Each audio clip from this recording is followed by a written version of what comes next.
Mari kita organisasi sanguinis yang populer. Sanguinis yang populer adalah orang yang paling menginginkan semua perubahan, sebab mereka menyukai gagasan dan proyek baru, dan karena mereka dengan tulus mengabdikan diri untuk menjadi orang yang populer dan tidak ofensif. Walaupun demikian, ada dua masalah utama. Masalahnya tapi yang mencegah sanguinis yang populer membuat peningkatan yang perlu, ya kan? Oke, gagasannya, ya kan, memerlukan gagasan, ya kan, menyukai gagasan, ya kan, mengabdikan diri menjadi orang yang populer, tidak ofensif. Tapi masalahnya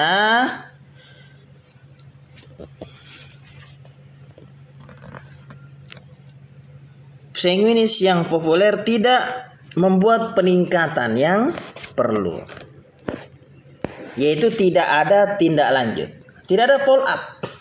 Jadi ibarat orang laki-laki atau wanita juga bisa, ya kan, melamar, ya kan, setelah dilamar, ya kan, tidak ada follow up, tidak ada tindak lanjut, ya kan, ya bagaimana mau menikah gitu kan. Nah, jadi jangan terlalu banyak gagasan kalau tidak ada peningkatan, ya kan. Maka perlu diketahui harus adanya tindak lanjut, ya kan. Untuk apa banyak gagasan tapi tidak ada tindak lanjut? Maka pertama, sementara mereka punya maksud yang baik, mereka jarang mengambil tindak lanjut pada suatu rencana. Setelah saya menjelaskan kepada seorang sanguinis yang populer apa yang harus dilakukan untuk mengatasi kelemahannya, saya bertanya, kapan Anda akan memperlakukan ini dalam tindakan? Biasanya orang itu akan mengatakan, saya tidak bisa memulai hari ini, dan saya akan keluar kota besok pagi, dan kami akan mendapat tamu pada akhir pekan. Tepat di situ mereka kehilangan semangat juang. Jadi sanguinis yang populer ini 11-12 dengan plekmatis yang damai. Nah, biasanya kebanyakan manusia itu ada campuran di antara kedua ini, sanguinis dan plekmatis, ya kan.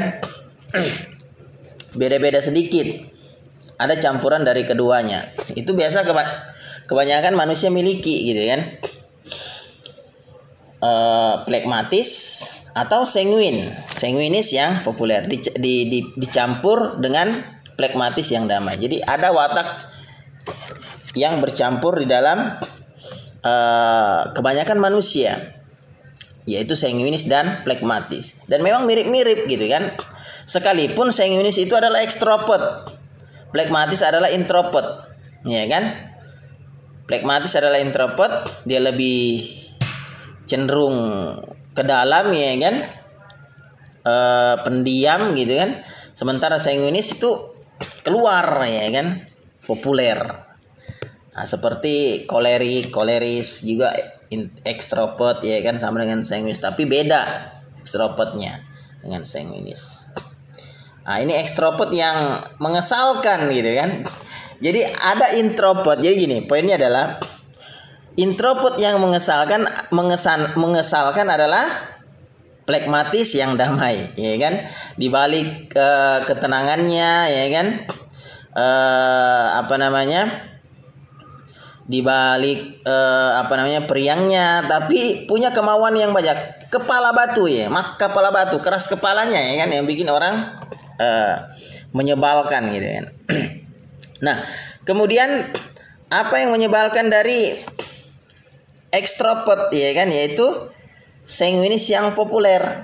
Jadi dia gagah membuat gagasan tapi tidak ada tindak lanjut, gitu kan. Nah, beda dengan kolerik, ya kan. Kolerik adalah punya pribadi orang yang mempunyai kemauan yang kuat, ya kan. Ketika punya gagasan, bagaimana segera dilaksanakan sekalipun itu berjalan di atas duri, gitu kan. Nah, karena memang pribadi orang kolerik yang kuat adalah pribadi yang tangguh, gitu kan. Maka campuran yang terbaik dalam setiap watak adalah campuran dari kolerik dan melankolis, ya, seperti pembaca ini. Orang tanpa kesalahan. Kedua, mereka adalah kelompok yang menyukai kesenangan dengan kepribadian yang memikat, sehingga mereka tidak benar-benar percaya bahwa mereka punya kesalahan besar. Mereka tidak benar-benar menerima diri mereka secara serius. Ketika saya membahas kelemahan-kelemahan orang Zionis yang populer dalam sebuah seminar, mereka semua menertawakannya tetapi tidak merasa bahwa kelemahan itu demikian buruk sehingga menuntut dilakukannya tindakan. Saya mengerti sebab saya merasakan hal yang sama. Sebelum menikah, saya orang yang sangat disukai dan bisa membuat pesta hidup. Tetapi dalam sekejap mata, saya telah menjadi orang yang tolol. Nah, ini kata penulis ya. Fred memberitahu saya bahwa mungkin saya manis di Harper Hill, tetapi saya menyenangkan sekali di New York. Tidak pernah terpikirkan oleh saya bahwa dia benar. Saya berpikir bahwa dia bodoh dan tidak punya apresiasi. Maka saya memainkan peranan yang diinginkannya kalau saya bersamanya. Dan menjadi orang yang mempesona dengan orang-orang lainnya. Setelah saya mempelajari watak-watak, barulah mata saya terbuka terhadap kenyataan bahwa Fred tidak sendirian dalam pandangannya. Sementara saya menyadari bahwa kelemahan saya bukan hanya berada dalam kepala Fred, saya mengembangkan beberapa saran bagi diri saya dan orang-orang Zionis yang populer lainnya. Jadi harusnya Zionis yang populer menyadari kelemahannya, ya kan? Bukan kemudian merasa tidak ada kesalahan, ya kan? Karena memang bawaannya Zionis yang populer adalah bersenang-senang, ya kan, gembira, gitu kan. Nah, jadi lupa, ya kan, kalau ada kesalahannya, saking terobsesi dengan kesenangan, ya kan, terobsesi dengan kegembiraan, lupa, ya kan, dengan kesalahannya, seperti itu. Ya, nanti dibahas lebih lanjut. Masalah orang Zionis yang populer bicara terlalu banyak. Nah, ini masalahnya. Karena dia wataknya populer, pembicaraannya itu terlalu banyak. Jadi ciri-ciri Zionis yang populer gampang kita jumpai ketika dalam sebuah kelompok ada orang yang lebih vokal gitu kan, dan vokalnya itu tidak terukur gitu kan. Nah, kalau saya ini sedang membaca, bukan vokal namanya, ya kan, ada materi yang dibaca. Nah, ada dalam setiap perkumpulan tuh ada orang yang vokal gitu kan. Woi, banyak sekali ceritanya, entah apa yang dicerita gitu kan. Nah, pokoknya karena memang wataknya tuh priang, wataknya itu menyukai kesenangan, kegembiraan, ya kan. Wataknya itu memang ingin populer gitu. Maka dengan kepopulerannya itu dia tidak sadar, ya kan, tidak bisa mengukur pembicaraannya. Banyak sekali bicaranya, gitu kan.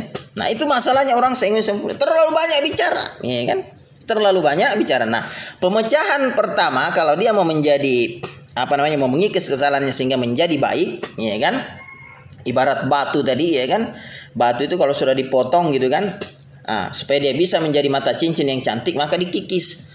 Supaya terlihat indah, ya kan. Nah, begitulah Zionis yang populer. Biar dia terlihat, bagaimana dia bisa terlihat indah, supaya bisa bicaralah separuh dari sebelumnya, memangkas pembicaraannya yang terlalu ekstrim gitu kan, karena ndak enak gitu kan, dan ndak penting juga gitu kan. Dan yang perlu diorganisir ada itu Zionis yang populer, karena memang orangnya tidak beraturan gitu. Nah, maka perlu diorganisir orang Zionis yang populer, karena memang orangnya bukan tipe yang terorganisir, maka perlu diorganisir. Walaupun gaya-gayanya gagasan gitu kan, organisir, tapi dialah sesungguhnya yang perlu diorganisir, karena bicara terlalu banyak, ya kan, tidak ada tindak lanjut. Karena Zionis yang populer tidak punya perasaan untuk angka-angka. Nah, dia tidak suka tuh angka-angka tuh. Gimana baginya dia kalau kita sebutkan angka-angka? Gimana gitu. Nah, akan merupakan nasihat yang terbuang percuma. Menyarankan agar mengurangi percakapan sebanyak 22%. Jadi kalau orang Zionis yang populer biasanya bicaranya, ya kan, biasanya banyak bicara, katakanlah 100%, maka dikurangi hingga seperempatnya gitu kan, sehingga berkurang menjadi kurang lebih 22%. Jadi yang tertinggal hanya 70 sekian persen. Seperti itu. Dan mengurangi pembicaraan dalam setiap perkumpulan, kalau bukan yang, jadi begini, Kalau dalam agama itu harus bisa menjaga lisan, ya kan? Kalau lisan, ya kan, tidak bisa dijaga, ya kan? Berbicara bukan tentang kebenaran, ya kan? Hanya kebatilan belaka, maka itu adalah sebuah kesalahan gitu kan. Nah, maka memang ada watak orang sanguinis yang populer itu bicaranya terlalu banyak sehingga dia lupa, ya kan, bahwa dalam pembicaraannya itu ada hal-hal yang tidak diperlukan gitu. Nah, jadi kalau memang Anda belum berkembang secara diri sendiri gitu kan, belum mempunyai pengembangan diri, ya kan, maka kembangkan diri Anda sehingga apa yang tampak di diri Anda itu adalah cerminan kebaikan. Maka Nabi Muhammad SAW diutus untuk apa? Liutammima bikarimil akhlak, ya kan? Nabi diutus untuk menyempurnakan akhlak-akhlak yang buruk gitu kan. Nah, seperti itu. Nah, maka penting watak-watak itu. Nah, kenapa saya mengupas buku-buku ini? Karena inilah cara yang paling gampang gitu kan, karena manusia-manusia sekarang ini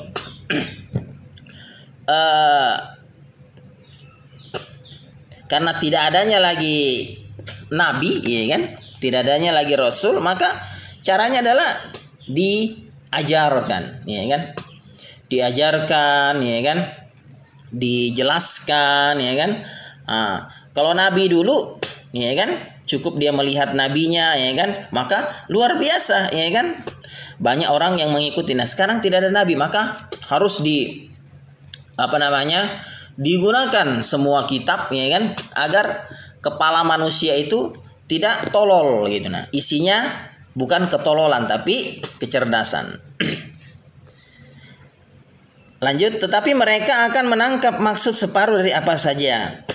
Merupakan petunjuk yang baik bagi Anda sekalian sanguinis yang populer untuk bicara separuh dari sebelumnya. Dipangkas, bicara separuh dari sebelumnya, supaya yang keluar itu yang baik-baik saja, gitu kan.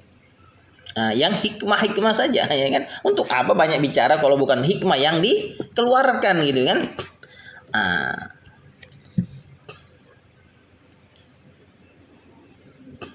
Cara yang sederhana untuk mengendalikan diri sendiri adalah menghapuskan setiap kisah lain yang Anda rasa perlu Anda ceritakan. Anda akan merasa menyesal untuk apa yang tidak jadi diterima oleh publik. Tetapi mereka tidak akan tahu apa yang tidak mereka dengar. Dan itu semua demi kebaikan. Lebih baik membuat kelompok menikmati apa yang Anda katakan daripada tercekik oleh kontrol total Anda atas pembicaraan. Jadi lebih baik membuat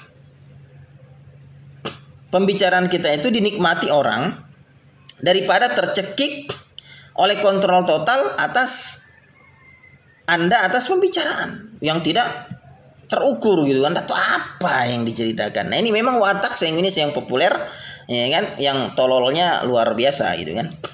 Tidak peduli apakah cerita Anda sangat menyenangkan, sekalipun menyenangkan gitu kan, harus dipangkas gitu kan, supaya menjadi habit, kebiasaan, ya kan. Tidak bicara terlalu banyak. Maka orang yang besar itu adalah orang yang banyak mendengar daripada berbicara, ya kan. Atau seperti plekmatis. Sebenarnya plekmatis itu luar biasa, ya kan, kalau mau jadi gitu kan. Dia karena orang plekmatis itu lebih banyak mendengar. Sekalipun dia lebih banyak mendengar, tapi itu tadi, ya kan, untuk melaksanakannya sulit gitu kan. Maka saya katakan plekmatis itu adalah teman, ya kan, sahabat, bahkan jodoh. Itu tipe watak plekmatis bagi semua watak, ya kan. Kolerik, sanguinis, melankolis, ya kan, terutama melankolis, ya kan, membutuhkan plekmatis yang damai. Dapatkah Anda mengalahkan ini? Saya dan Fred pergi ke reuni keluarga yang dilangsungkan karena kematian neneknya yang berumur 97 tahun pada hari pertama. Bersama-sama, pertemuan keluarga mirip dengan acara TV. Dapatkah Anda mengalahkan ini? Setiap kerabat merasa terdorong untuk menceritakan kejayaan karirnya. Hanya untuk dikalahkan oleh seorang saudara. Malam itu di kamar kami, Fred memikirkan apa yang terbukti sebagai sebuah gagasan yang hebat. Mengapa kita tidak diam saja dan melihat berapa lama sebelum ada orang yang mengajukan pertanyaan dan menarik kita ke dalam percakapan. Saya tidak menyukai rencana ini sejak awal, tetapi saya berpikir saya bisa menunggu beberapa jam. Kami memulai rutin menahan diri tepat sesudah makan pagi, diteruskan sampai waktu makan siang, sepanjang petang, sampai makan malam, dan sampai sorenya. Pada waktu kami masuk ke kamar, mata saya melotot karena menahan tekanan, dan saya rasa saya akan meledak. Ini konyol sekali. Saya berseru, aku tidak tahan semenit pun lagi. Fred tersenyum. Aku menikmati setiap menit dari hal ini, dan kita akan mencobanya lagi besok pagi. Satu hari lagi menahan cerita, aku akan mengalami keruntuhan saraf. Jadi orang sanguinis yang populer itu tidak dapat menahan ceritanya gitu kan. Semenit saja dia tahan ceritanya, dia seperti mau meledak gitu kan. Nah, cerita konyol ya kan. Masalahnya cerita konyol gitu kan.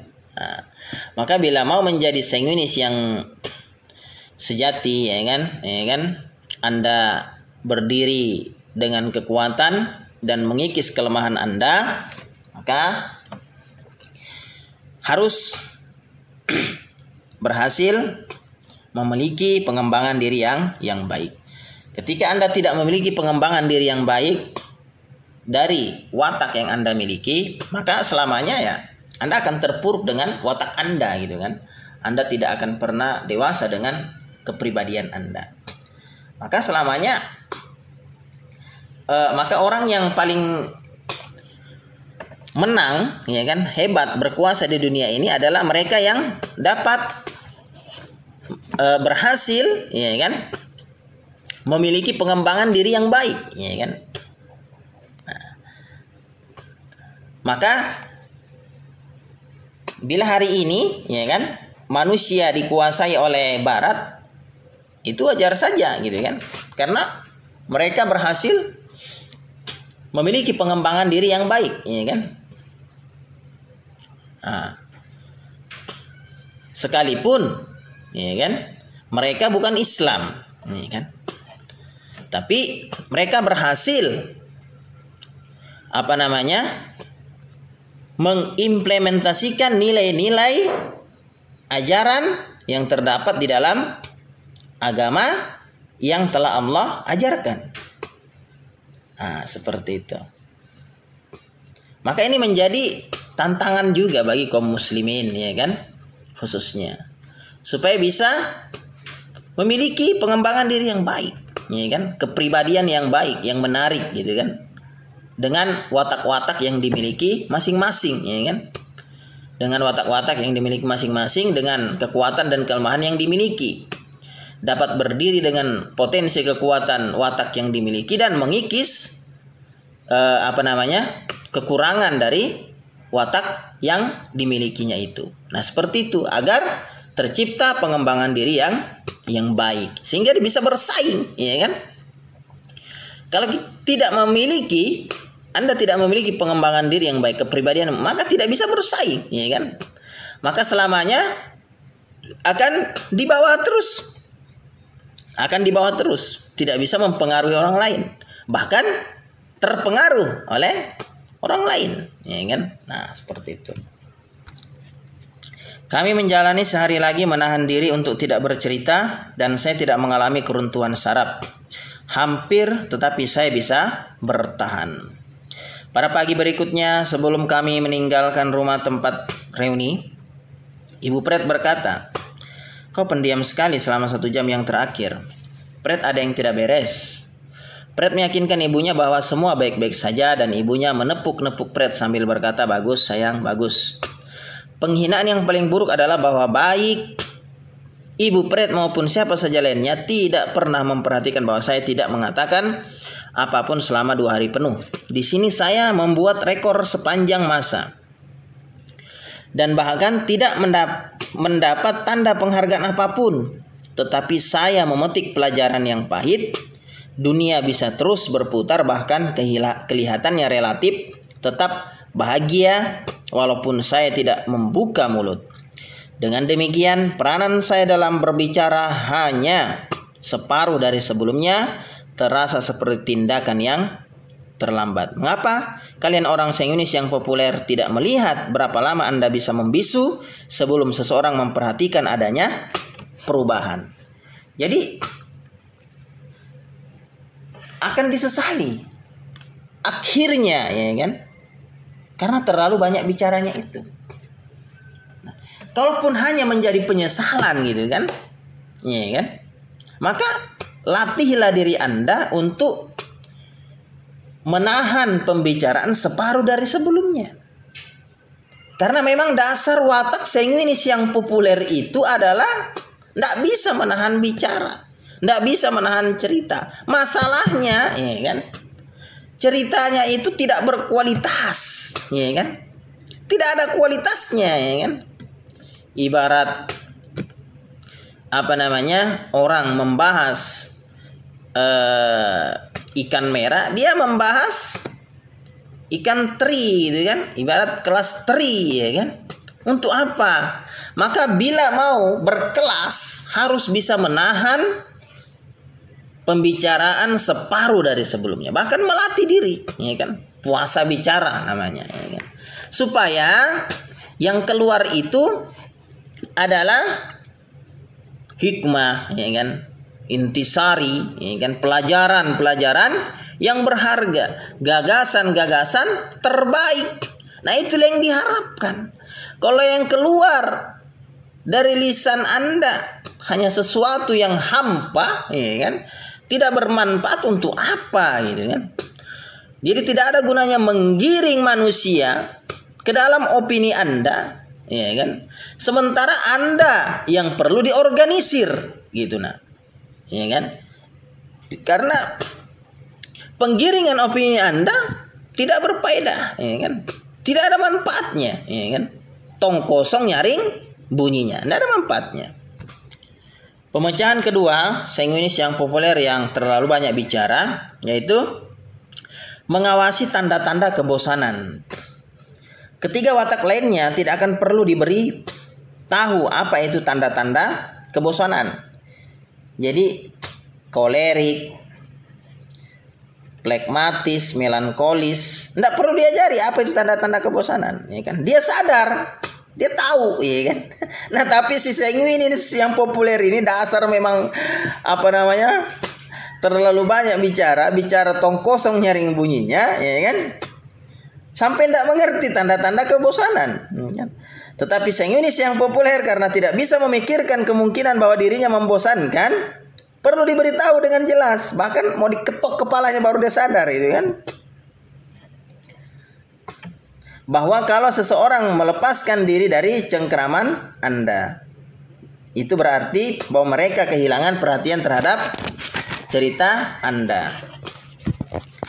Jadi kalau pendengar Anda berdiri berjingkat-jingkat, melihat berkeliling dengan kalut di atas orang banyak, berusaha menangkap pandangan mata seseorang, itu berarti bahwa mereka ingin keluar. Nah, kalau mereka permisi pergi kamar kecil dan tidak pernah kembali, Anda harus memahami isyarat yang diberikannya. Tanda-tanda itu tidak sulit diperhatikan kalau Anda sudah memikirkan kemungkinan tersebut. Jadi perhatikan juga, gitu ya. Ketika orang sudah berjingkat-jingkat, ya kan, tidak nyaman, ya kan, itu sinyal bahwa orang sudah tidak menyukai pembicaraan Anda, gitu. Nah, maka diringkas saja, gitu kan. Untuk apa juga bercerita, ya kan, kalau bukan gagasan yang penting, gitu kan, dan harus dikerjakan. Kalau cuma tong kosong nyaring bunyinya, buat apa, ya kan? Tong kosong itu dilempar, dibuang tempat sampah, gitu. Nah, tidak ada gunanya. Ya. Jadi pemecahan yang kedua yang bagi Zionis yang terlalu banyak bicara adalah perhatikan, awasi tanda-tanda kebosanan. Kalau orang sudah bosan, ya sudah berhenti cerita. Orang tidak senang, gitu, nah, tidak enak, ya kan? Nah, ini watak Zionis populer itu kadang sering saya jumpai itu. Dia kalau cerita, Oh, sampai saya terjingkat-jingkat gitu kan. Nggak nyaman gitu nah. Tapi tetap aja dia cerita ya kan. Mungkin mau diketok kepalanya dengan tombak baru berhenti gitu nah. Saking membosankannya gitu nah. Jadi kau Inggris yang populer kalau cerita orang bosan ya kan. Ada ciri-ciri orang bosan dengan ceritamu, ya sudah berhenti, jangan dipaksa ya kan. Dan sadarilah juga gagasanmu itu tidak ada tindak lanjutnya gitu nah. Gitu. Itu sudah menjadi watakmu.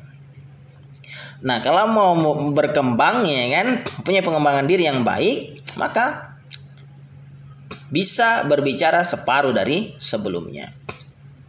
Agar terhindar dari hal-hal yang membosankan. Pemecahan ketiga, meringkas komentar Anda. Langsung saja ke tujuan. Adalah pernyataan Fred yang disampaikan kepada saya kira-kira selama 40 tahun. Mungkin karena saya tidak pernah merasakan bahwa tujuan benar-benar penting. Saya menganut slogan menceritakan kepada mereka adalah separuh kesenangan. Sebagai akibatnya, saya jarang membuat pernyataan yang sederhana.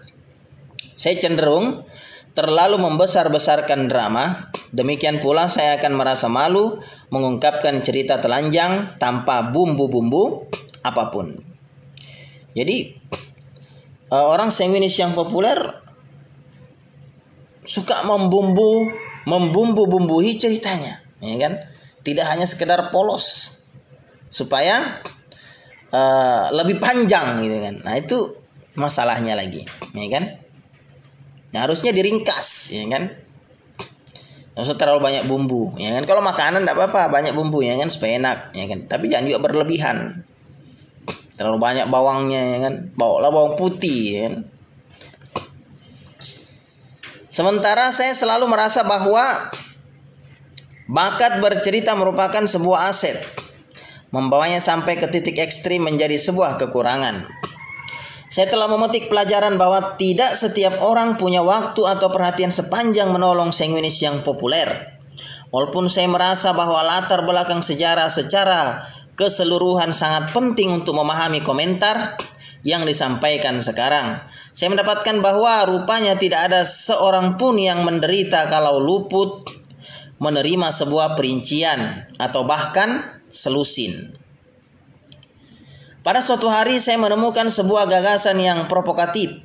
Saya membuat persetujuan dengan diri sendiri bahwa kalau saya berada di tengah-tengah sebuah kisah yang benar-benar mempesona dan kisah itu dengan suatu cara terhenti, saya tidak akan memulai cerita itu lagi sampai seseorang meminta saya untuk meneruskan. Ujian pertama saya datang ketika kelompok kami akan melakukan perjalanan berbelanja. Saya berada di tengah-tengah cerita yang menyenangkan. Ketika pada satu titik yang kritis dengan si wanita pelaku utama berada di tepi jurang, sopir minta melihat peta untuk memastikan bahwa dia menuju arah yang benar. Saya menahan napas, menunggu sampai ada seseorang yang bertanya, dan kemudian apa yang terjadi, tetapi tidak ada seseorang pun yang mengajukan pertanyaan itu. Saya duduk tegang di pinggir jok, siap untuk melancarkan tindakan lisan, tetapi tidak ada seorang pun yang menunjukkan pandangan ke arah saya. Apakah mereka tidak memperdulikan apa yang terjadi terhadap Harriet? Saya ingin mengguncang mereka dan berkata, masih ingat Harriet? Dia bergantung di atas tebing. Apakah kalian tidak ingin mendengar lanjutannya? Saya teringat kepada janji saya kepada diri sendiri, jangan menyelesaikan kecuali kalau diminta. Dan tidak ada seorang pun yang minta. Penolakan ini merupakan jawaban yang tidak bisa dipercaya terhadap ujian saya. Orang kadang-kadang menjadi bosan terhadap cerita yang panjang dan dibesar-besarkan sehingga mereka tidak peduli bagaimana seluruh kejadian berkembang. Bahkan ketika saya yang menceritakannya, teman saya yang berwatak sanguinis yang populer, Nancy, setuju dengan mengetes teori yang sama dan mendapat hasil yang sama. Kami secara diam-diam membuat persetujuan di antara kami bahwa ketika trauma ini menimpa salah seorang dari kami, yang lain dengan penuh gairah akan mengatakan, teruskan. Aku tidak bisa menunggu untuk mendengar lanjutannya. Oh, betapa saya sangat menyayangi Nancy. Jadi diringkas, ya kan? Dan tidak perlu memaksakan, ya kan, cerita. Kalau memang ceritanya itu tidak bermanfaat, ya kan. Jadi sengis yang populer itu suka berkisah dia. Woi, sembarang, ya kan, di kisahnya. Kisah Abu Nawas lah, ya kan. Jadi kalau Anda masih kecil, ingat, ya kan, bila Anda ada teman Anda yang gemar bercerita, ya kan, kisah Abu Nawas lah diceritanya. Oh, pokoknya kisah-kisah, ya kan. Nah, mereka itu adalah tipe watak sanguinis, ya kan. Apa namanya? Kadang menyebalkan, ya kan. Terlalu banyak ceritanya, ya kan. Sampai membuat orang bosan gitu kan. Bahkan terjingkat-jingkat gitu kan, mau menghindar, ya kan. Cuman enggak, karena rasa tidak enak gitu kan, sehingga menahan diri saja. Jadi ketika orang sudah memperlihatkan tanda-tanda membosankan, ya Anda berhenti, ya kan. Apalagi memang tidak diminta, ya kan, ya sudah. Kalau orang tadi lanjutkan ya tidak masalah gitu kan. Pemecahan bahasa Inggris yang populer yang keempat, yang terlalu banyak bicara, adalah berhenti membesar-besarkan. Jadi bahasa Inggris yang populer itu suka membesar-besarkan suatu, ya kan. Suka membesar-besarkan sesuatu yang ndak penting gitu juga. Dia yang gunakan, ya kan, dibesar-besarkan gitu kan. Kalau memang bukan semata dia yang manfaatkan, ya tidak masalah. Nah, dia yang manfaatkan dibesar-besarkan gitu kan. Seolah dijadikan sebuah kesalahan orang lain. Memang ceritanya. Itulah watak Inggris yang populer, ya kan, yang membosankan sekali, menyebalkan. Ketika saya mulai memberikan kesaksian di muka umum, suami saya berkata, sekarang setelah kau menjadi pengkhotbah agama, bukankah kau berpikir sudah tiba waktunya kau berhenti bohong? Saya tahu saya tidak bohong, dan saya bertanya kepadanya apa yang dimaksudkannya. Sebagai orang melankolis yang sempurna, dia merasa bahwa kalau saya tidak mengatakan kebenaran dengan setepat-tepatnya, maka saya bohong. Saya merasa saya hanya membumbui cerita saya sampai berwarna-warni. Maka kami sepakat dengan istilah membesar-besarkan. Jadi ada memang orang tipe wataknya yang seperti kalau dia cerita, wow, panjang sekali gitu kan. Pintar sekali dia.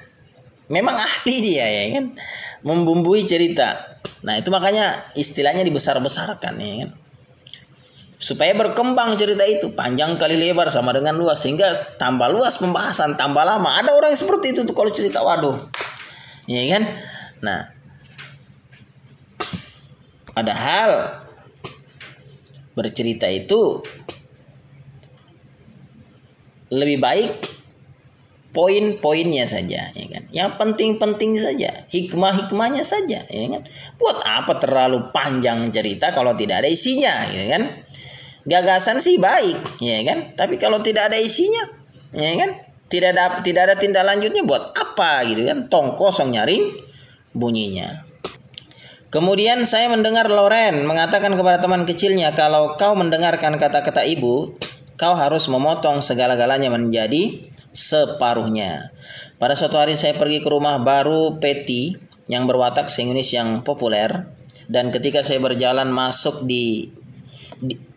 dia menyambut saya dengan kata-kata, setiap anjing dan kucing di sepanjang jalan ini akan mati karena penyakit. Pikiran Inggris yang populer, saya seketika membayangkan berpuluh-puluh ekor anjing dan kucing yang hampir sampai ajalnya, megap-megap menjelang menghembuskan napas terakhir di selokan. Sementara saya terpukau oleh bayangan mental ini, saya memperhatikan anak perempuan yang berwatak melankolis yang sempurna mengeleng-gelengkan kepala kalut. Ada apa? Saya bertanya kepadanya. Dia menjawab, kucing milik wanita di sebelah rumah sedang sakit. Tidak ada seorang pun yang terlalu kalut oleh kucing sakit milik wanita yang belum dikenalnya. Tetapi setiap anjing dan kucing di sepanjang jalan ini akan mati karena penyakit. Benar-benar sebuah pembukaan yang hebat, ya kan?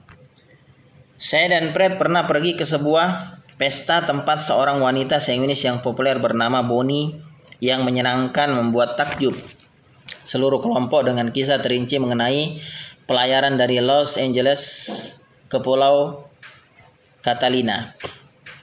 Dia menghidupkan kembali hiburan di kapal bagi kami, menyebutkan menu hidangan, menceritakan siapa yang mabuk laut, dan memukau perhatian kami selama 20 menit. Segera setelah dia mengakhiri kisahnya yang sangat menarik tentang pelayaran mereka ke Catalina, suaminya yang berwatak melankolis yang sempurna menghela napas dalam-dalam dan mengucapkan perlahan tetapi tegas 2 kata, "Kami terbang." Kami semua berdiri tertegun sementara Bonnie berpikir sesaat dan kemudian menyetujui, "Itu betul, kami terbang." Hanya sengwinis yang populer saja yang bisa melewatkan waktu 20 menit menceritakan secara terinci perjalanan dengan kapal pesiar yang tidak pernah dinaikinya. Walaupun kisah sengwinis yang populer lucu dan saya tidak pernah melupakan insiden ini, Bonnie telah melampaui batas dan dalam tindakannya membesar-besarkan sehingga dia bohong. Seorang teman menceritakan kepada saya sebuah situasi yang mirip pagi ini dan mengakhirinya dengan, "Tentu saja dia seorang sengwinis yang populer, jadi kau tidak bisa mempercayai sepatah kata pun yang diucapkannya. Bukankah itu sangat memalukan? Bukankah sangat disayangkan bahwa sengwinis yang populer tidak bisa dipercaya untuk mengatakan kebenaran? Pikirkanlah ini dan periksalah diri Anda." Jadi sengwinis yang populer, pemecahan yang keempat yang terlalu banyak bicara adalah berhenti membesar-besarkan. Ya. Kalau cerita itu wow, bagaimana bisa panjang, ya kan?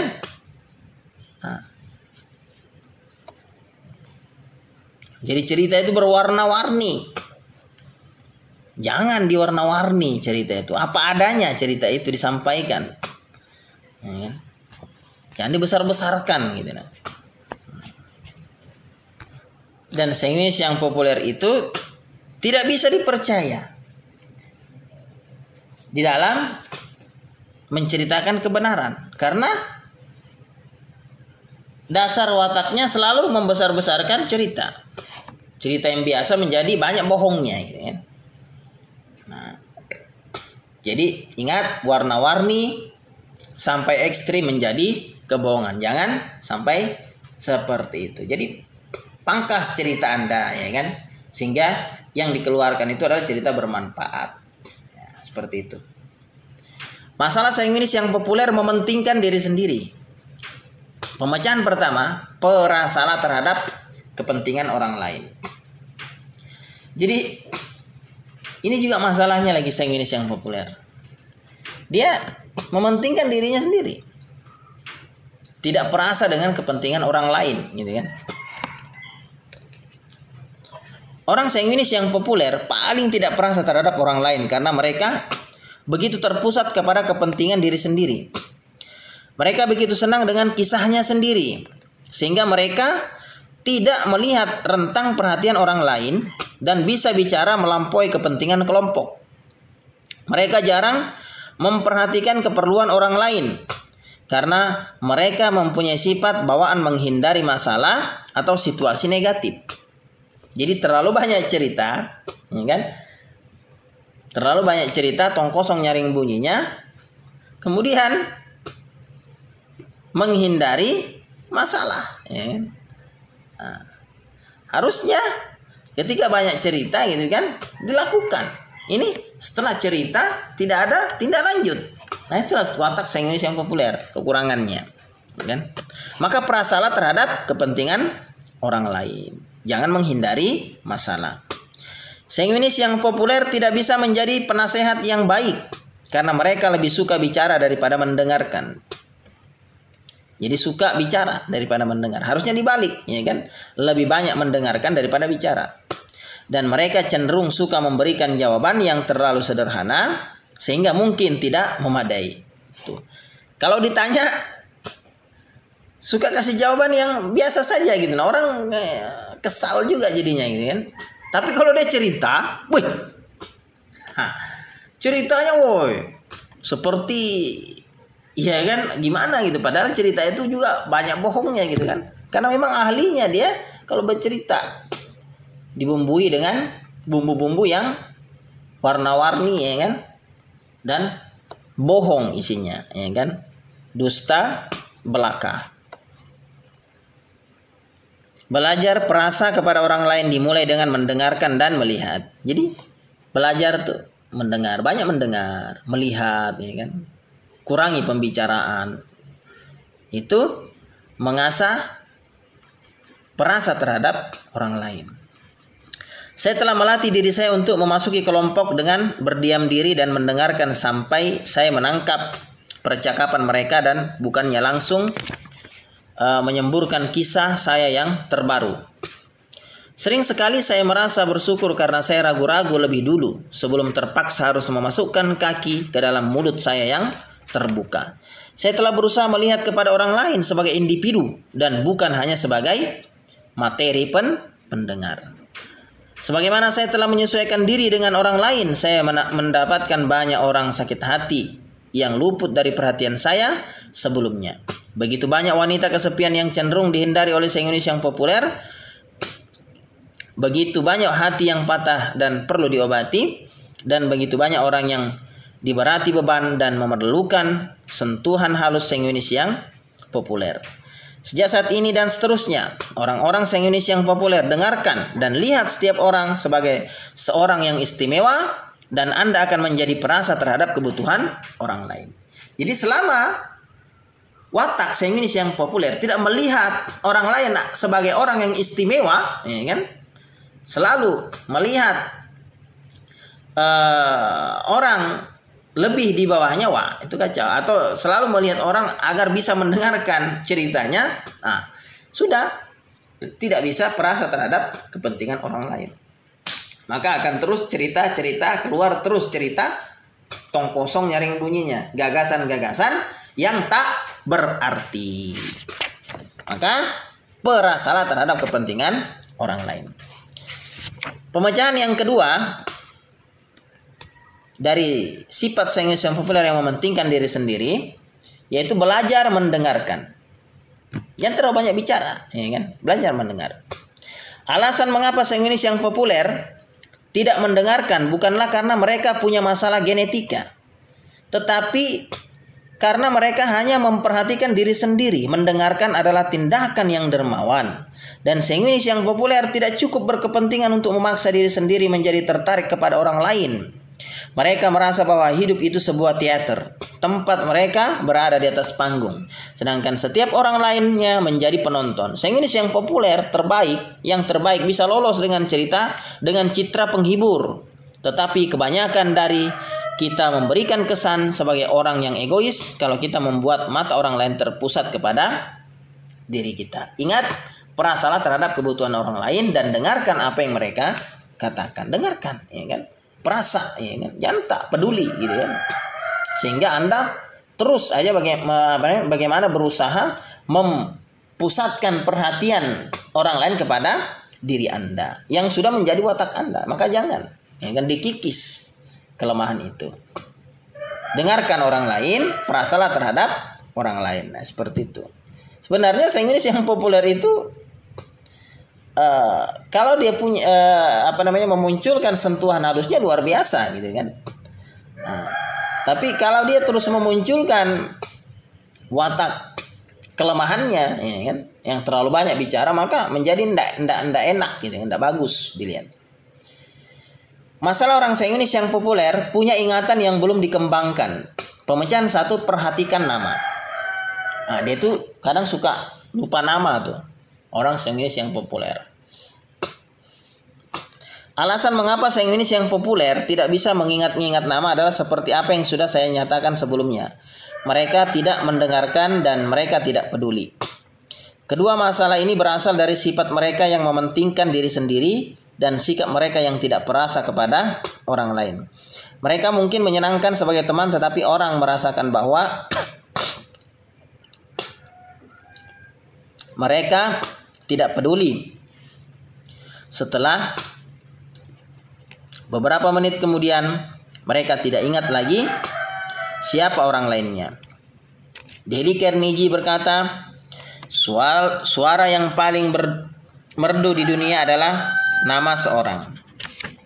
Dalam bukunya How to Win Friend, bagaimana mencari kawan dan mempengaruhi orang lain.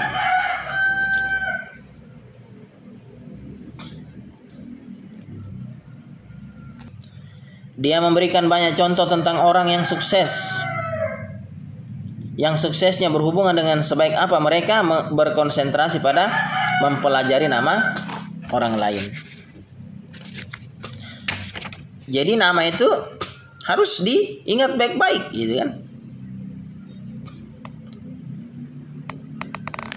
Karena orang Sainginis yang populer itu punya ingatan yang belum dikembangkan.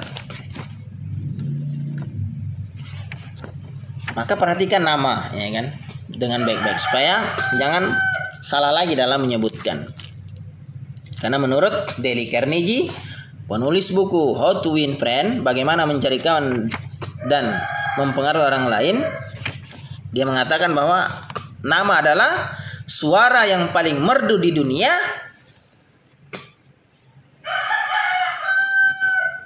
Nama orang lain, nama seseorang adalah suara yang paling merdu di dunia. Bila Anda bisa menyebutkan nama orang lain itu dengan benar, ya kan, tanpa harus, ya kan, pakai embel-embel, sebutkan aja namanya dengan benar, ya kan, maka itu sudah merdu, ya kan. Nah, misalnya dia lebih tua dari kita, ya kan, Pak ini, ya kan, Pak Bacok misalnya, ya kan, Pak Belalang atau apa yang gitu kan. Nah, sebutkan siapa namanya gitu kan. Pak siapa gitu, Pak Paijo gitu kan. Nah, Pak Asep ya kan misalnya. Atau kalau perempuan ya kan, Painem ya kan. Atau siapa lagi? Bece ya kan. Sariwati, ya kan? Jadi sebutkan namanya dengan baik, gitu kan? Nama teman-teman atau kenalan-kenalan Anda, gitu kan? Sebutkan namanya dengan baik, gitu kan? Ya seperti Anda mengingat nama-nama artis, gitu kan? Artis Arman Maulana, tafsir Al-Quran, gitu kan? Yang paling populer, ya kan? Viral di dunia, gitu kan? Atau artis-artis yang lainnya gitu kan, seperti Michael Jackson, ya kan Anda tegas gitu kalau mengingat nama artis. Nah, harus juga bisa dengan tegas menyebutkan nama orang lain, bukan hanya nama artis, nama idola Anda gitu kan, atau bahkan nama pacar Anda. Bahkan nama pacar Anda mungkin Anda lupa gitu kan, sebagai Sainginis yang populer, karena kelemahannya yang lupa mengingat nama. Sainginis yang populer tidak lebih bodoh daripada watak-watak lainnya. Dan mereka bisa mengingat-ingat nama begitu mereka memutuskan bahwa nama itu penting. Orang koleris yang kuat tahu betapa penting memanggil orang dengan menyebut namanya. Orang melankolis yang sempurna punya otak yang baik untuk menyimpan perincian. Dan orang flekmatis yang damai suka melihat dan mendengarkan. Tetapi sainginis yang populer punya kekurangan dalam semua bidang ini. Mereka tidak berpikir bahwa apapun cukup penting untuk diusahakan. Mereka tidak mempedulikan perincian. Dan mereka lebih suka bicara daripada mendengarkan. Apakah masih ada harapan? Selama kehidupan perkawinan saya telah, ini kata penulis ya, bukan saya sebagai pembaca. Saya telah mendapatkan bahwa lebih mudah menanyakan kepada Fred tentang nama orang lain daripada mengingat-ingatnya sendiri. Dan begitulah keadaannya dulu. Ketika saya mula-mula mempelajari watak-watak, saya menyadari bahwa ketergantungan saya pada pikiran Fred menunjukkan bahwa saya tidak bisa mengandalkan pikiran saya sendiri. Saya bertanya kepada diri sendiri, apakah kau begitu tolol sehingga harus menyewa otak orang lain? Tidak bisakah kau belajar sendiri? Pertanyaan itu membuat saya menyadari bahwa saya tidak pernah secara serius berusaha mengingat-ingat nama. Dan saya memutuskan untuk melakukan sebuah hobi baru. Saingunis yang populer harus menjadikannya sebuah permainan. Pertama, saya mulai mendengarkan nama orang lain. Satu langkah yang begitu sederhana sehingga setiap orang bisa melakukannya. Dan tanpa hal itu hanya sedikit harapan untuk mendapat peningkatan. Kita hampir-hampir tidak bisa mengingat-ingat apa yang tidak pernah kita dengar. Sementara saya memaksa pikiran saya untuk berkonsentrasi ketika orang lain berbicara. Saya mengetahui bahwa setiap orang punya nama dan suka dipanggil dengan menyebutkan namanya. Betapa takjub dan terkesan saya ketika seseorang bisa mengingat-ingat nama Litaur dan bukan menyebutnya Litener atau Litoner atau Litaper, ya kan, atau Literhauser atau Litower, ya kan, tapi Litaur, ya kan. Alangkah senangnya orang lain bersama saya kalau saya bisa mengatasi apa yang mereka atasi. Ada motivasi yang besar bagi saingunis yang populer. Orang lain akan lebih menyukai kita. Bukankah itu yang sesungguhnya kita inginkan? Kunci menuju popularitas adalah mengetahui siapa orang lain. Kedua, saya mulai memperdulikan orang lain. Saya mulai melihat kepada mereka ketika mereka menyebutkan nama mereka dan menanyakan kepada mereka tentang kehidupan mereka. Sampai saya merasa mengenal mereka, betapa menjadi jauh lebih menarik orang lain sejak saya belajar mengalihkan pandangan saya dari diri sendiri dan menujukannya kepada orang lain. Jadi penting untuk mengenal siapa orang itu atau mengetahui namanya daripada tidak mengingatnya, ya kan?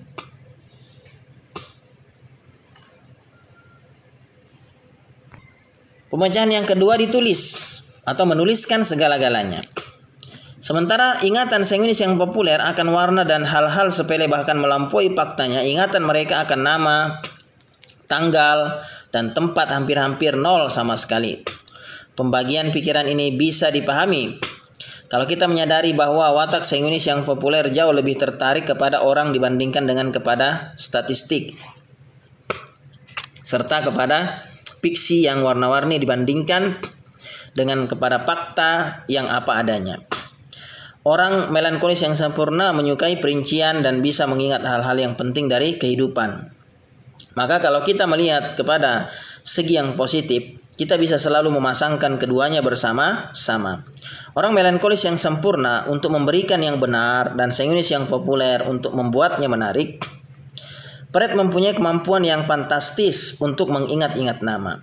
Dibantu oleh rencananya menuliskan nama setiap orang pada sehelai kartu kecil dengan sedikit fakta yang penting tentang mereka. Ketika kami tinggal di Connect,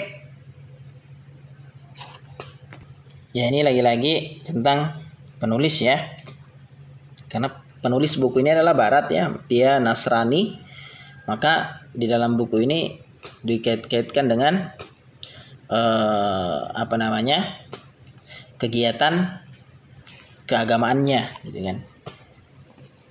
Jadi ketika kami tinggal di Connecticut, kami punya pendeta saingunis yang populer yang tidak bisa mengingat-ingat satu anggota gereja dari anggota lainnya. Jadi dia menceritakan kemudian dia tidak bisa mengingat nama anggota peribadatannya, ya kan. Fred membantunya dengan berdiri di sisinya di pintu gereja setiap minggu pagi dan memberinya biografi singkat dengan berbisik setiap kali seorang yang tidak dikenalnya datang menghampiri.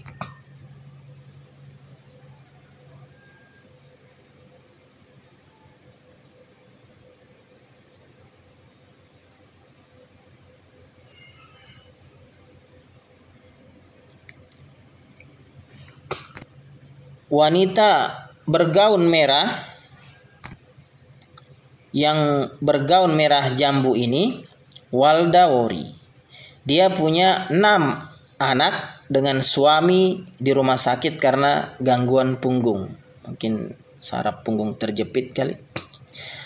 Walda sayang, Anda kelihatan cantik dalam warna merah jambu. Bagaimana kabarnya anak-anak yang manis dan bagaimana perkembangan punggung suami Anda yang malang? Fred mengumpaninya dengan fakta dan membuat dekorasinya. Setelah kami meninggalkan Connecticut,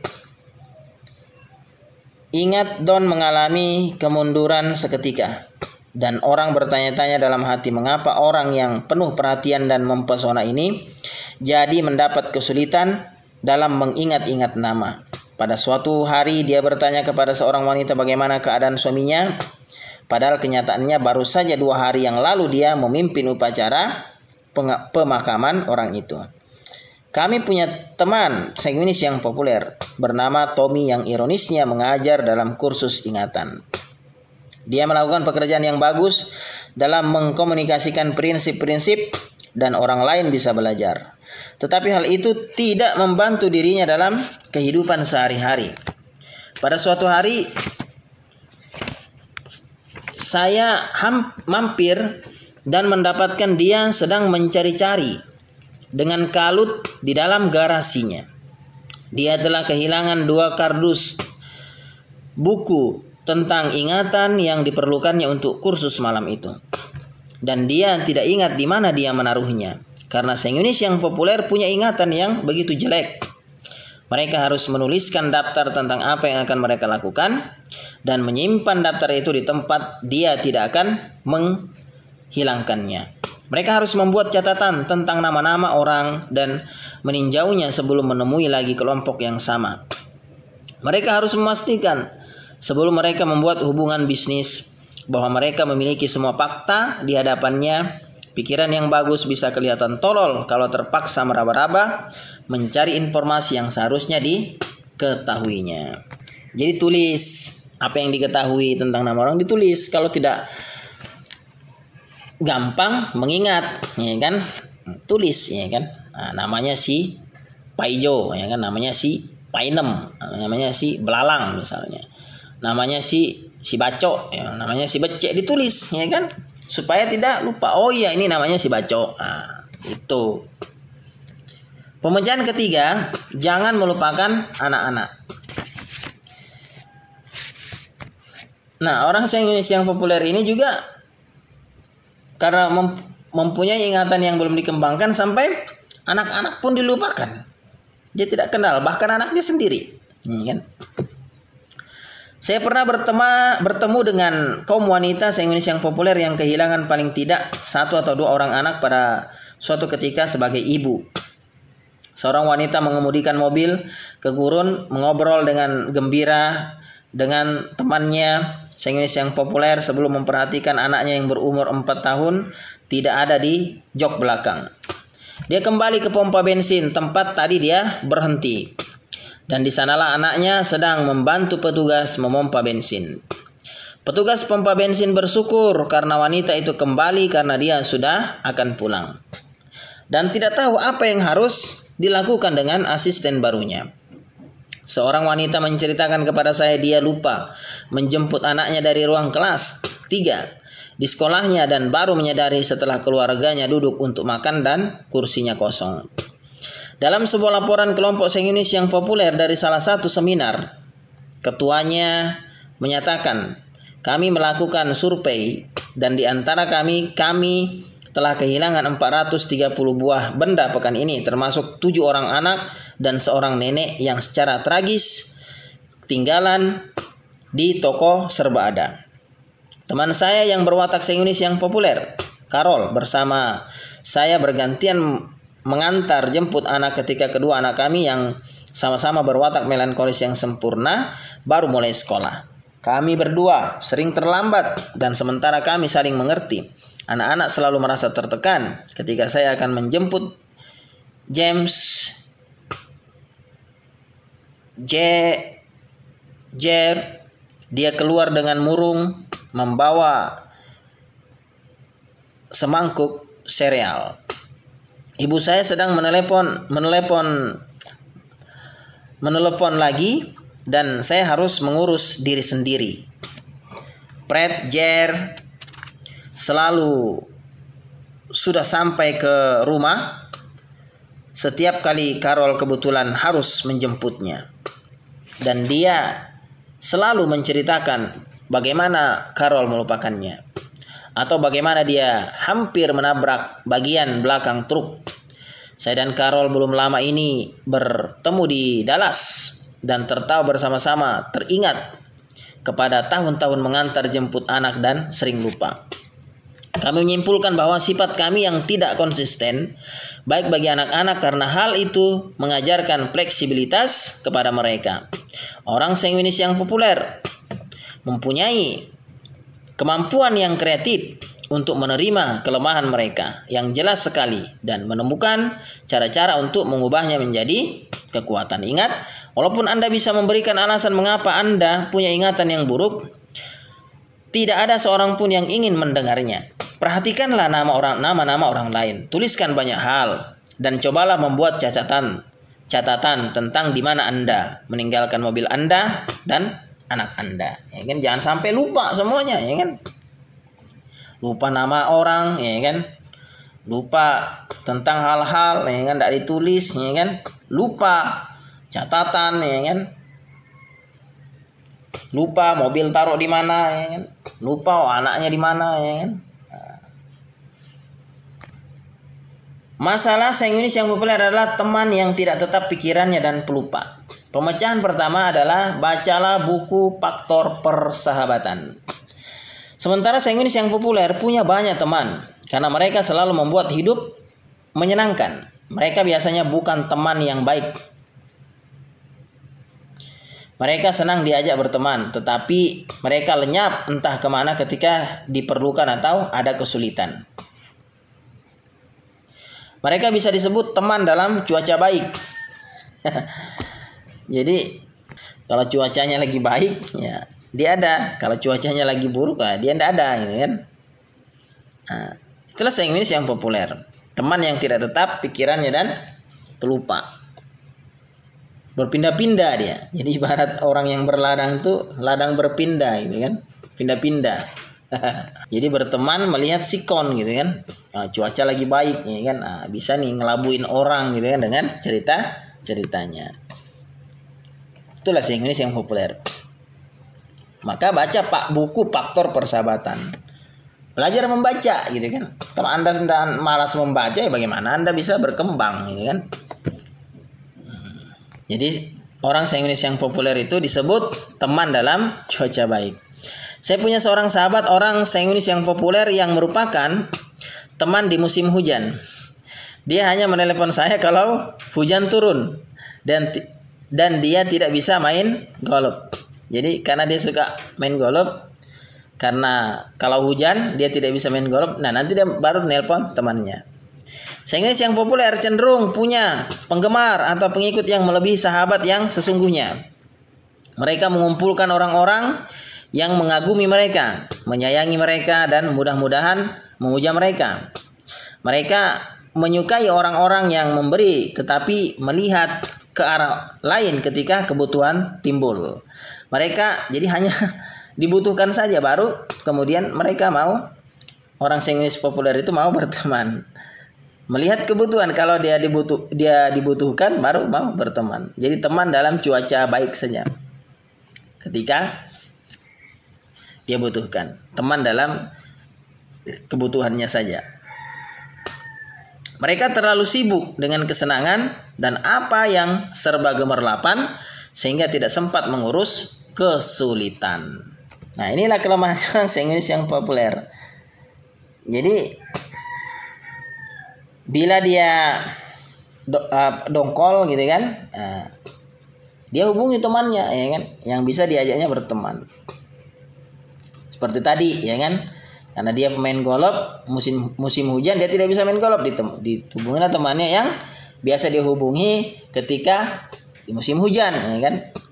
Poinnya adalah orang sanguinis yang populer itu sibuk dengan kesenangan. Jadi kalau dia lagi senang tuh sibuk, bahkan lupa gitu kan. Bahkan sok-sok gitu seperti segala-galanya gitu kan. Dia tersibukkan dengan kesenangan dan sesuatu yang serba gemerlapan. Dia lupa kan? Sehingga dia tidak sempat mengurus kesulitan-kesulitan yang ada.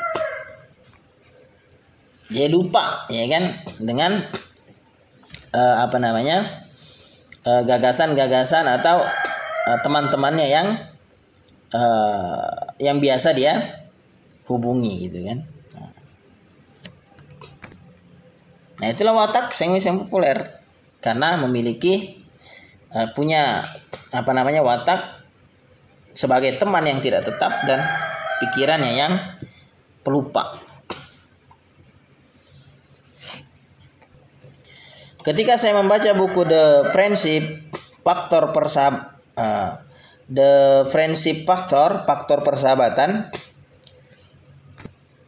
karya Alan L. McGuinness, Augsburg Press, saya menyadari untuk pertama kalinya bahwa saya bukan teman yang baik sekali. Walaupun saya punya banyak kenalan,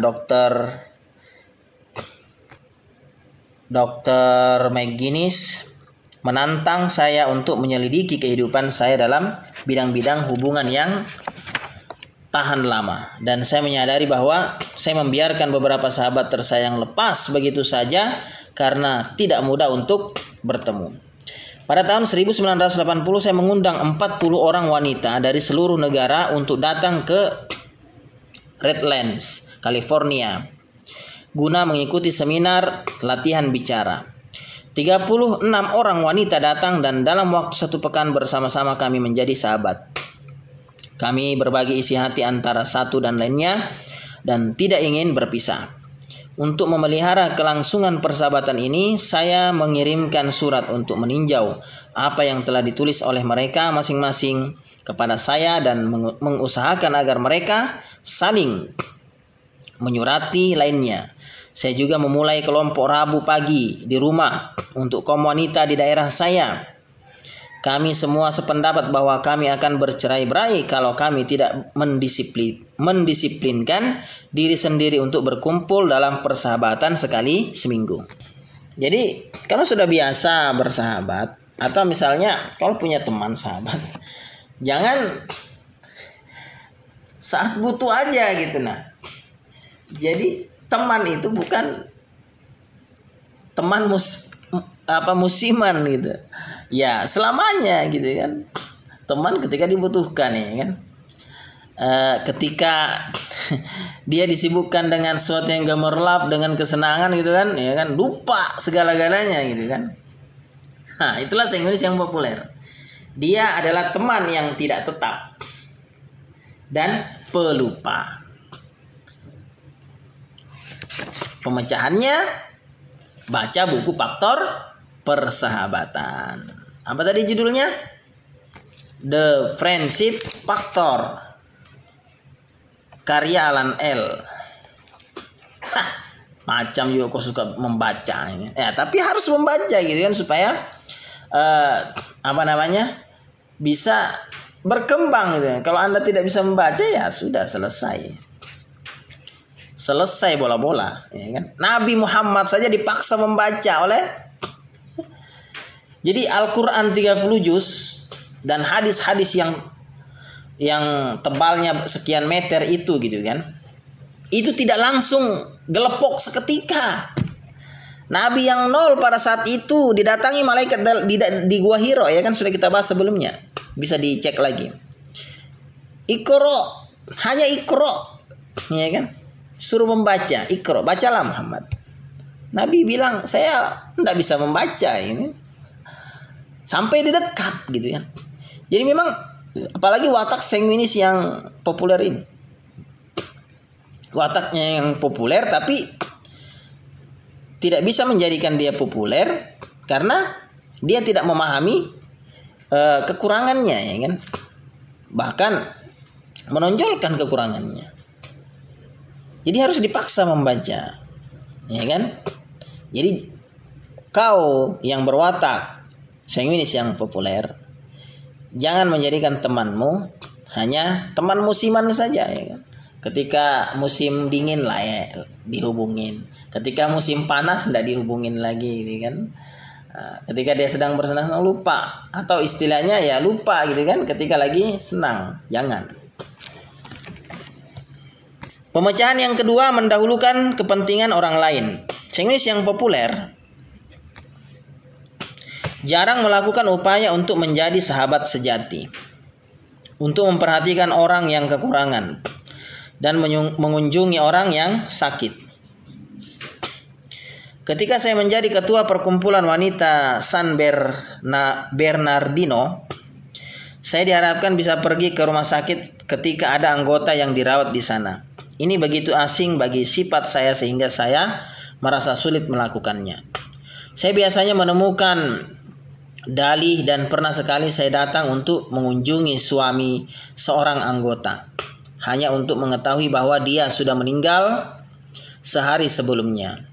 Saya harus meyakinkan diri sendiri bahwa keperluan orang lain begitu penting dan kemudian mendisiplinkan diri saya untuk bertindak sesuai dengan keyakinan tersebut. Kerap kali kalau saya memaksa diri sendiri untuk pergi ke suatu tempat, Tuhan menganugerahi saya dengan sebuah pengalaman yang kaya. Ingat, orang sanguinis yang populer, tidak mudah bagi Anda untuk menjadi teman yang baik, tetapi hal itu punya nilai yang lebih besar daripada upaya yang dilakukan. Jangan hanya puas menjadi pendengar, jadilah seorang sahabat sejati.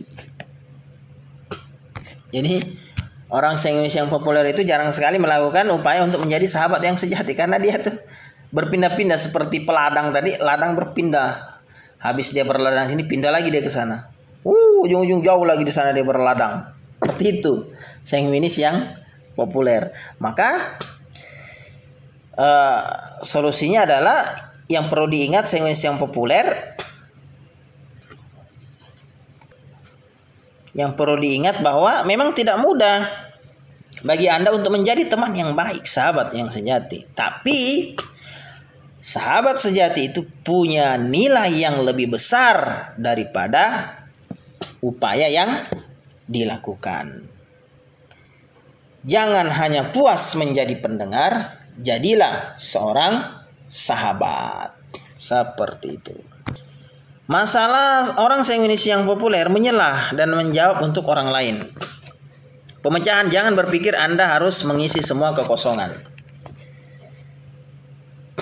Saya selalu merasakan bahwa Tuhan menunjuk saya menjadi pengisi kekosongan hidup resmi.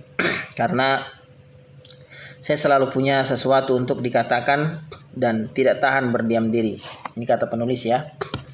Saya biasa terjun ke gelanggang dengan satu kisah segera setelah seseorang berhenti untuk menarik napas dengan cepat. Saya tidak pernah merasa bahwa saya menyelah, tetapi sebaliknya saya menyelamatkan pendengar dari pengalaman yang membosankan. Saya mengambil peranan sebagai seorang anak laki-laki kecil bangsa Belanda dengan jari pada tanggul, menjaga agar seluruh kota tidak disembur air bah dari laut. Saya melihat percakapan sebagai dinding pelindung besar yang tidak boleh berlubang sedikit pun. Dan begitu ada lubang yang muncul, saya selalu menghambur untuk menyumbat lubang itu supaya seluruh kelompok tidak dibanjiri oleh kebosanan. Fred menganggap Florence yang tergila-gila ingin mengisi kekosongan ini terlalu demonstratif. Dan dia mencoba mengatakan kepada saya bahwa diam itu emas. Dan tidak ada salahnya berdiam diri sekali. Saya mengabaikan permintaannya agar saya tetap tenang sampai saya memahami watak saya dan menyadari bahwa sanguinis yang populer punya dorongan untuk mengisi semua lubang percakapan. Sementara saya mulai menggigit lidah dan dengan paksa menahan agar bibir saya tidak bergerak-gerak, saya memperhatikan Fred mulai bicara. Perhatian beralih dari saya kepada dia, dan saya mendapatkan bahwa dia punya hal-hal yang cerdik untuk dikatakan. Seorang gadis sanguinis yang populer, yang menawan, Sharon, mengatakan bahwa Sharon mengatakan kepada saya bagaimana dia sakit pada saat dilangsungkannya pesta hari raya dan tidak bisa berangkat. Kemudian teman-teman mengatakan kepada Sharon betapa mempesona suaminya di pesta.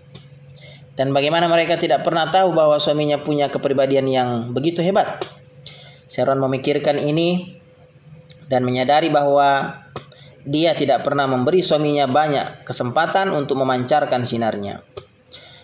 Sejak itu dia berusaha membiarkan beberapa kekosongan tetap terbuka bagi suaminya untuk diisi dan merasa takjub melihat suaminya bisa melakukannya. Jadi kelemahan masalah sanguinis yang populer ialah dia suka menjawab untuk orang lain. Seolah-olah dia bisa mengisi semua kekosongan gitu kan. Nah, pemecahannya jangan berpikir Anda harus bisa mengisi semua kekosongan. Ibarat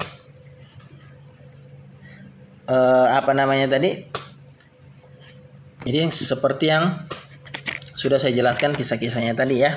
Nanti bisa didengar-dengar lagi. Jadi poinnya adalah jangan menyela. Jadi kan nanti dijelaskan di depan. Jangan menyela, ya kan? Menjawab untuk orang lain. Kalau memang bukan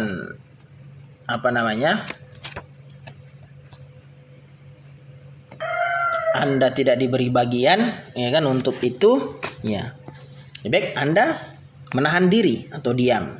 Nah, nanti dijelaskan di penjelasan berikutnya. Pil yang tidak plekmatis. Pada suatu hari saya mengganti-ganti saluran TV dan menangkap acara The Phil Donahue Show. Phil sedang mewawancarai ahli ekonomi Adam Smith dan saya merasa takjub oleh telaah watak keduanya yang sempurna. Phil ekstrovert, sanguinis yang populer, koleris yang kuat, memusatkan semua perhatian pada dirinya. Adam, orang melankolis sempurna yang mendalam dengan pikiran jenius dan plekmatis yang damai, berprofil rendah sekali dan bijak dan tidak terpengaruh oleh pertanyaan yang diajukan kepadanya. Komentar Phil menunjukkan tidak adanya pengetahuan tentang watak-watak serta adanya pengandaian bahwa karena kepribadian Adam tidak mudah berubah-ubah seperti dirinya, dia tampak agak bodoh. Phil, saya bisa melihat Anda tidak terlalu menarik kepada bahasan ini. Adam, saya tertarik sekali. Saya hanya tidak memiliki energi sebesar Anda. Phil, saya bisa merasakan Anda bosan. Adam, saya tidak bosan. Ini hanya karena wajah yang saya bawa sejak lahir. Ketika penonton mengajukan pertanyaan kepada Adam, Phil menyerobot masuk dengan jawaban. Pada suatu ketika, Phil menoleh kepada Adam setelah memberikan jawaban penuh bagi dia dan berkata, begitulah perasaan Anda tentang hal ini, bukan Adam. Dan Adam menjawab, mengapa bertanya kepada saya? Tidak ada perlunya bertanya kepadanya, sebab Phil mempunyai kesempatan besar mengatakan kepada semua orang apa yang dikiranya akan dikatakan oleh Adam. Orang sanguinis yang populer selalu merasa bahwa dia harus menjawab untuk setiap orang lainnya, karena dia bisa mengatakannya secara jauh lebih baik. Di rumah kami, baik Marita maupun saya sendiri memberikan jawaban yang cepat bagi pertanyaan setiap orang.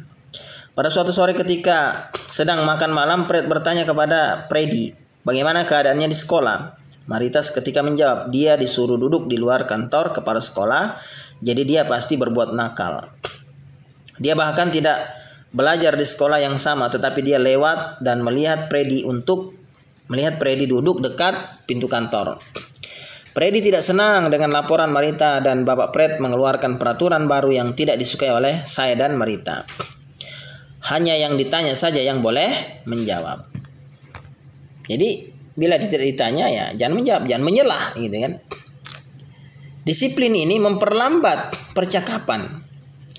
dan kadang-kadang mengakibatkan kebisuan sepenuhnya. Sementara seorang anggota keluarga yang berdiam diri mengarahkan pikirannya untuk memberikan jawaban yang sederhana. Sementara Anda semakin tidak asing lagi dengan watak-watak, Anda akan memperhatikan betapa cepat sengwinis yang populer menjawab untuk orang lain dan betapa mereka bahkan tidak menyadari mereka melakukannya. Ingat, orang yang menyela dan menjawab untuk orang lain adalah orang yang kasar dan kurang pertimbangan dan tidak lama lagi mendapat tanggapan yang tidak menyenangkan. Jadi lebih baik menahan diri daripada menjawab, menyela untuk orang lain. Kalau tidak ditanya, ya kan, jangan menjawab, ya kan. Nah, kalau suka menyela, ya akhirnya mendapat predikat orang yang tidak punya pertimbangan, kasar, ya kan, dan mendapat predikat tanggapan dari orang lain yang tidak menyenangkan, ya kan. Nah, maka jangan menyela, suka menyela untuk orang lain, seolah-olah dia bisa mengisi semua kekosongan. Karena memang dasarnya kan sengwinis yang populer adalah penuh dengan gagasan, tapi gagasan mentah, gagasan yang tidak ada faedahnya, totong kosong nyaring bunyinya. Jadi lagi-lagi sengwinis yang populer bila ingin bertumbuh, ya kan, terlihat bertumbuh, banyak menahan daripada, karena memang dia tipe watak yang ekstrovert, keluar gitu, maka ditahan. Belajar seperti orang flekmatis tadi, menahan gitu kan. Tapi jangan punya kemauan baja, tapi itu kan tidak mungkin, ya kan. Kalau itu hanya dimiliki oleh sengwinis yang populer, punya kemauan baja kepala batu, ya kan, keras kepala. Nah, kalau sengwinis yang populer ini apa mau dikeluarkan gitu kan, cerita kemudian dikembangkan, ya kan. Nah, parahnya banyak bohongnya gitu, tidak bisa dipercaya. Lagi-lagi tong kosong nyaring bunyinya. Nah, jangan jadi tong kosong nyaring bunyinya. Masalah sengwinis yang populer tidak tertib dan tidak dewasa. Pemecahan pertama, satukan kehidupan Anda. Sementara orang sengwinis yang populer sering merupakan orang yang dianggap mungkin sekali akan sukses. Mereka kerap kali tidak sukses. Mereka memiliki gagasan, kepribadian, kreativitas, tetapi mereka jarang menyatukannya pada suatu waktu tertentu. Kalau mereka kebetulan memperoleh sukses seketika, mereka berada di tempat yang tinggi. Tetapi kalau diperlukan waktu bertahun-tahun untuk merencanakan dan bekerja, mereka akan mundur dan menuju arah lain. Banyak sengwinis populer yang ganti pekerjaan, bahkan karir, setiap beberapa tahun karena mereka melihat mahkota licin sebagai belut di kerajaannya, sehingga lebih baik mereka jalan terus. Banyak sengwinis yang populer menjadi pendeta karena mereka menyukai mimbar yang tinggi dan menyukai semua mata ditujukan kepada saya. Paling sedikit 1 jam setiap minggu. Walaupun mereka mempesona dan menghibur, mereka sering kurang persiapan dan kerap kali berusaha menyatukan diri sendiri pada detik terakhir. Suatu upacara pernikahan yang saya hadiri dipimpin oleh seorang pendeta yang tampan. Dia keluar sebelum upacara pernikahan, memasang mikrofon dan mengumumkan lagu pembukaan. Tiba-tiba air muka panik tampak pada wajahnya. Dia melepaskan mikrofonnya dan lari mondar-mandir di antara 2 mimbar, mencari-cari di antara tumpukan kertas-kertas. Dia telah melupakan buku tempat dia telah menuliskan nama pasangan pengantin, dan dia sama sekali tidak tahu siapa mereka. Iring-iringan pernikahan dimulai. Maka dia kembali ke posisinya, memasang mikrofon kembali dan tersenyum lebar kepada hadirin. Kebaktiannya indah dan pribadi, tetapi dengan janji yang tidak biasa karena tidak ada nama yang disebutkan. Tiba-tiba dia mendapat gagasan yang cemerlang. Dia berhenti dan meminta kepada pasangan pengantin agar berlutut 1 menit dan mengucapkan doa dalam hati. Dia memerintahkan kepada jemaat dan rombongan pengantin agar menundukkan kepala, memejamkan mata, dan melakukan meditasi. Sementara mereka melakukan apa yang dimintanya, dia cepat-cepat mencopot mik, lari ke pintu samping, menyeberangi teman dan lenyap ke kantornya.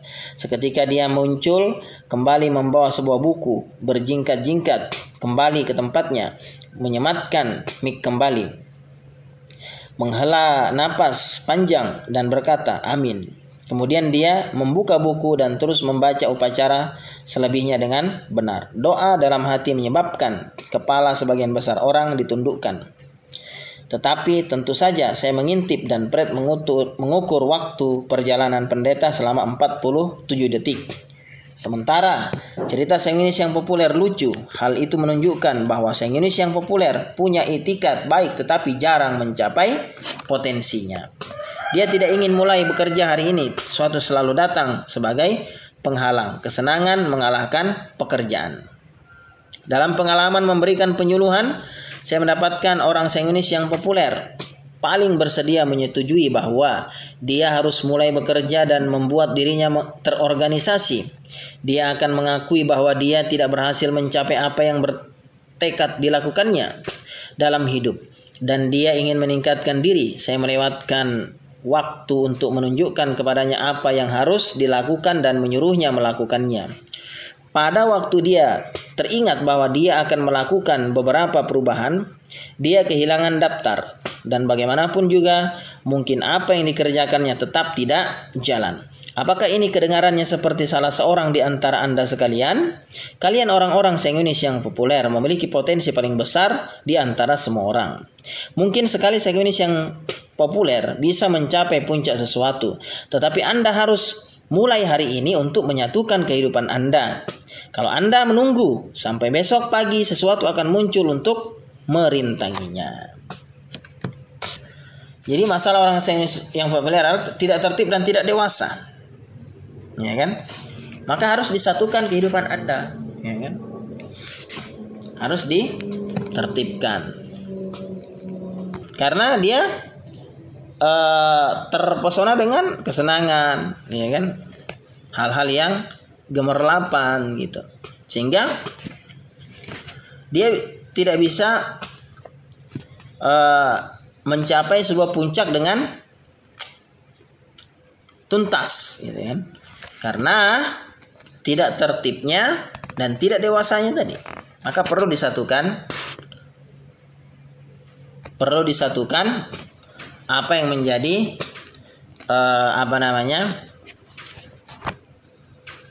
persiapannya, ya kan? Seperti dia tadi seorang pembicara, ya kan? Pendeta, atau misalnya sebagai seorang penceramah misalnya, ya, ustadz ya, yang gemar berceramah, harus ketika berceramah di setiap tempat, ya kan, harus disiapkan, ya kan, disiapkan segala sesuatunya, jangan sampai lupa gitu. Jangan terobsesi dengan kesenangan semata, ya kan, jangan terobsesi dengan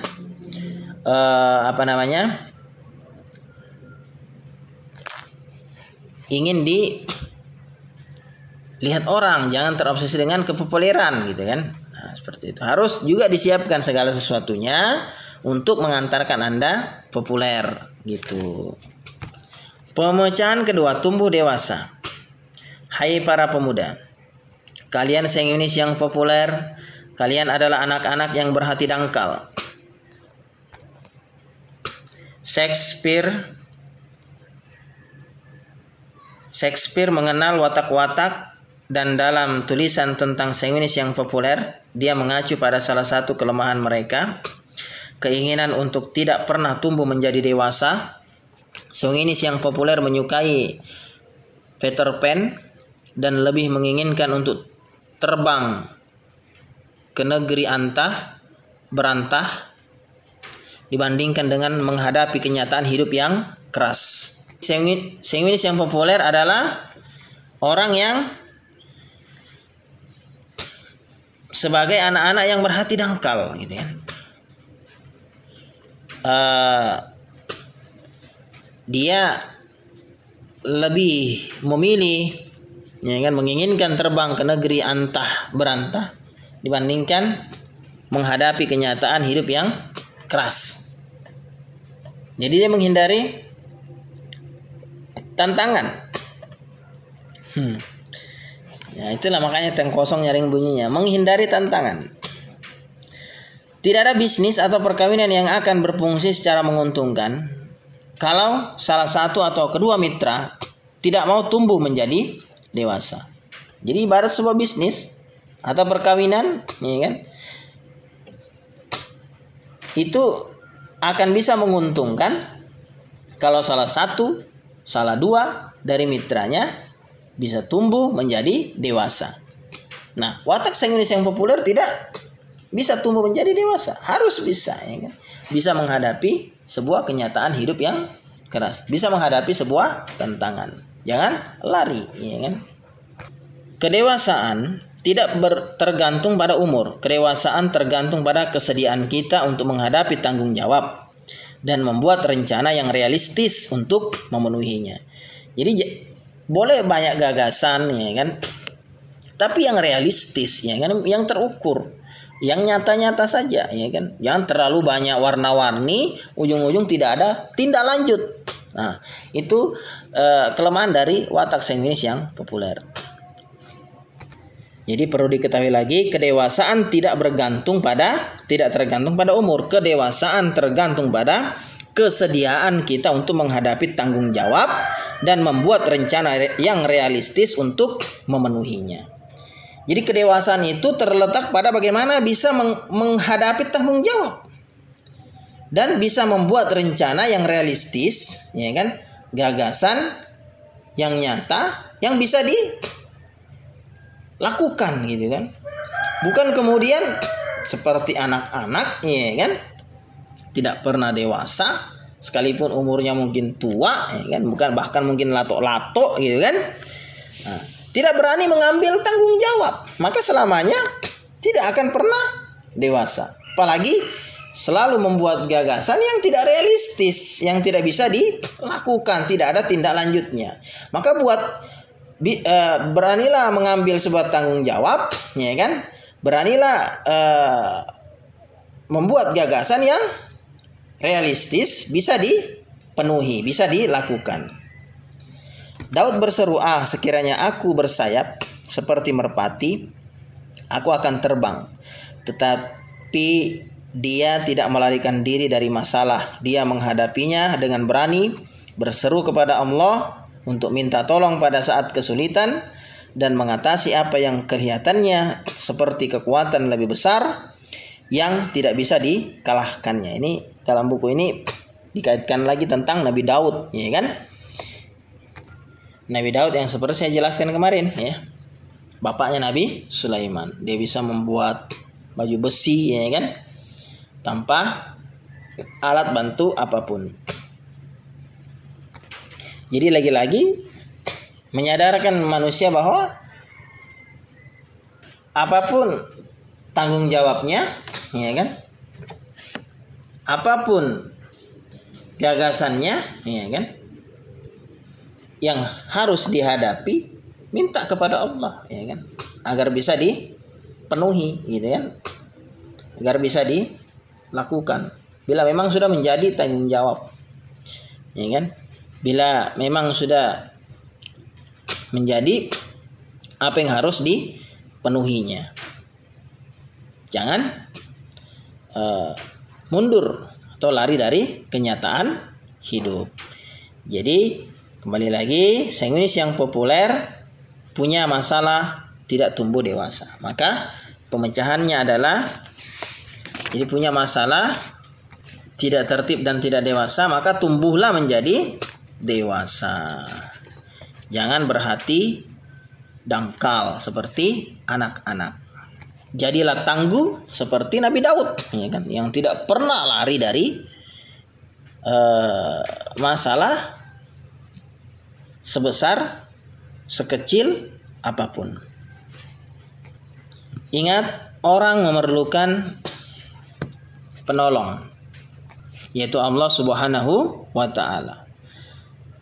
Tanpa bimbingan Allah Subhanahu wa taala, bagaimana dia bisa menahan lidahnya, mengendalikan egonya, tidak berpikir terlalu tinggi tentang dirinya, mengembangkan ingatannya, membuatnya memperhatikan orang lain, menjaga orang lain dan bukan dirinya sendiri, serta menghitung biaya.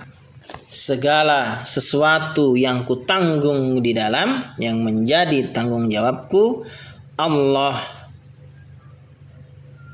Dia Allah yang maha kuasa, yang akan memberi kekuatan kepadaku. Jadi yakinilah bahwa ada Allah yang akan membantu kita, ya kan, memberi kekuatan kepada kita, menolong kita di dalam melakukan apa yang menjadi tanggung jawab kita, di dalam menghadapi masalah yang harus kita hadapi. Nah, sekian tentang watak sanguinis yang populer. Semoga bisa membantu sanguinis yang populer agar dapat mengembangkan dirinya menjadi populer, agar menjadikan dirinya lebih baik, ya kan? Tidak terus memunculkan kelemahan dirinya yang menonjol. Nah, seperti itu. Agar sesuai dengan namanya populer gitu kan. Nah, dia ingin populer tapi karena ketidaktahuannya, ya kan, menyetir, ya kan, wataknya, sehingga yang terjadi adalah salah fatal, ya kan, kesalahan fatal yang terjadi karena ketidaktahuannya di dalam melakukan apa yang harus dia lakukan. Sekian untuk penjelasan tentang watak sanguinis yang populer. Semoga dapat dimengerti. Terima kasih. Assalamualaikum warahmatullahi wabarakatuh.